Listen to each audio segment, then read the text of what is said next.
ખાસ સઘન મતદાર યાદી સુધારણા અભિયાન નવા વિસ્તારોના લોકો માટે તક લઈને આવ્યો। શહેર આસપાસ બનેલા નવા વિસ્તારોમાં વસવાટ કરતા નાગરિકો પોતાનું નામ મતદાર યાદીમાં દાખલ કે ફેરફાર કરી શકશે। ખાસ સઘન મતદાર યાદી સુધારણા અભિયાન દરમિયાન તારીખ 4 થી બૂથ લેવલ ઓફિસર ઘરે ઘરે ફરીને ખરાઈ કરશે।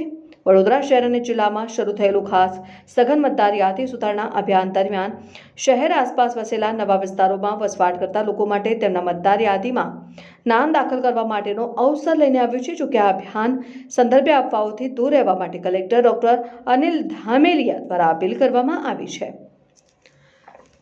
ભારતના ચૂંટણી પંચ દ્વારા જાહેર કરવામાં આવેલા ખાસ સઘન સુધારણા અભિયાનની વિગતો આપતા કલેક્ટર ડોક્ટર ધામેલિયાએ જણાવ્યું કે તારીખ 4 નવેમ્બરથી 1 માસ સુધી બૂથ લેવલ ઓફિસર તેમના વિસ્તારોમાં તમામ ઘરોમાં જશે અને નિયત કરાયેલી પ્રક્રિયા મુજબ ખરાઈ કરશે। જો તેમાં કોઈ મતદાર મળી ન આવે તો 3 વખત ત્યાં જઈને ખરાઈ કરશે।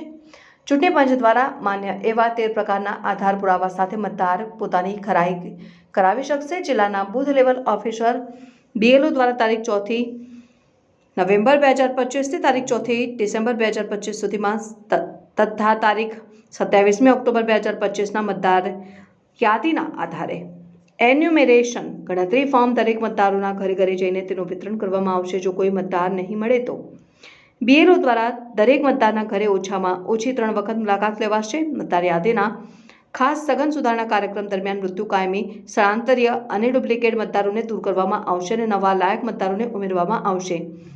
તે પણ સુનિશ્ચિત કરવામાં આવશે કે વૃદ્ધો, બીમાર, દિવ્યાંગ અને નબળા વર્ગોના લોકોને ફોર્મ ભરવામાં અને ચકાસણીની પ્રક્રિયામાં કોઈ તકલીફ ન પડે તથા તેના માટે સ્વયંસેવકોની મદદ પણ લેવામાં આવશે। મુસદ્દા મતદાર યાદીની પ્રસિદ્ધિ તારીખ 9 ડિસેમ્બર 2025 મંગળવારના રોજ કરવામાં આવશે તથા હક દાવા અને વાંધા અરજીઓ રજૂ કરવાનો સમયગાળો તારીખ 9 ડિસેમ્બર 2025 થી 8 જાન્યુઆરી 2026 સુધીનો રહેશે। મતદાર યાદીની આખરી પ્રસિદ્ધિ તારીખ 7 ફેબ્રુઆરી 2026ના રોજ કરવામાં આવશે। તેમણે જણાવ્યું કે આ સમગ્ર અભિયાન દરમિયાન કોઈપણ પ્રકારની અફવાથી ભ્રમિત થવાની જરૂર નથી। ખરી વિગતો ચૂંટણી તંત્ર દ્વારા આપવામાં આવશે। કોઈ મદદની જરૂર હોય તો ચૂંટણી પંચની હેલ્પલાઇન નંબર ઉપર સંપર્ક કરી શકાય છે। આપણે આના માટે અલગ અલગ પ્રકારની જે વ્યવસ્થા કરેલી છે, એક આપણા BLO મારફતે તો સ્વાભાવિક છે કે કામગીરી થશે। ERO કક્ષાએ પણ આમની સઘન આ કામગીરીનું મોનિટરિંગ કરવા માટે ત્યાં પણ એમના માટે હેલ્પ ડેસ્કની રચના કરવામાં આવી છે। જિલ્લા કક્ષાએ આપણે કલેક્ટર ઓફિસની અંદર જ માઇગ્રન્ટ્સ માટેનો, ખાસ કરીને કેમ કે આમાં માઇગ્રેશનનો પ્રશ્ન એક વધારે છે, એટલે આ કિસ્સામાં માઇગ્રન્ટ્સ માટેનો હેલ્પ ડેસ્ક પણ આપણે બનાવવાના છીએ, જ્યાં એમની સહાય, એમને કોઈ આવશ્યકતા હશે તો એમને આપણે ગાઈડ કરી શકીશું। ઇલેક્શન કમિશન ઓફ ઇન્ડિયાની જે હેલ્પલાઇન નંબર છે, એમની અંદર પણ ફોન કરીને કોઈ પણ સમયે આપણા જે મતદાતાઓ હોય એમને ફોન કરીને માહિતી મેળવી શકશે અને એની વિગતો પણ આપણે સર્ક્યુલેટ કરવાના છીએ। Thank you. સામાન્ય રીતે જે 2-3 પ્રકારની અફવાઓ આ સમગ્ર પ્રક્રિયા દરમિયાન જે ફેલાતી હોય છે, એક પ્રક્રિયા કે સામાન્ય રીતે આમની અંદર આપણે મતદારોનું નામ કમી થઈ જશે। મતદારોનું કોઈ આમાં નામ કમી થવાનું નથી, એટલે આ પ્રક્રિયાની મુખ્ય અગત્યતા એ છે કે આપણે તમામ લાયક મતદારોને આમની અંદર સમાવેશ કરવાના છે અને એના માટેની કવાયત છે, એટલે આમાં કોઈ મતદારોનું નામ કમી થઈ જાય એ પ્રકારની કોઈ ગુંજાઈશ નથી। પણ અગત્યનું એ છે કે દરેક મતદાતાએ પોતાએ ઇનોમરેશન ફોર્મ આપણે સબમિટ કરવું પડશે, એટલે પહેલી એક અફવા આ પ્રકારે સામાન્ય રીતે ફેલાતી હોય છે।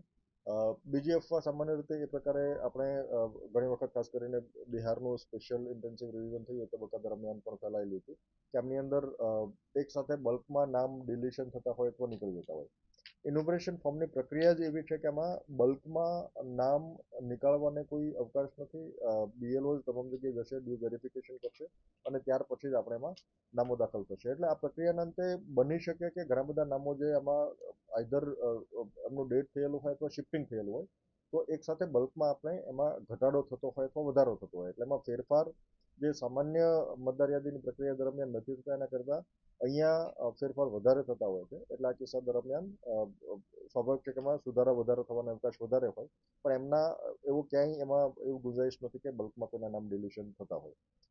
ત્રીજી, આમની અંદર ડોક્યુમેન્ટ્સની જે આવશ્યકતાઓ છે, ઇલેક્શન કમિશન ઓફ ઇન્ડિયાએ 3 ડોક્યુમેન્ટ્સ, જે 13 પ્રકારના અલગ અલગ ડોક્યુમેન્ટ્સ જાહેર કર્યા છે, એ 13 પ્રકારના ડોક્યુમેન્ટ્સની આવશ્યકતા છે।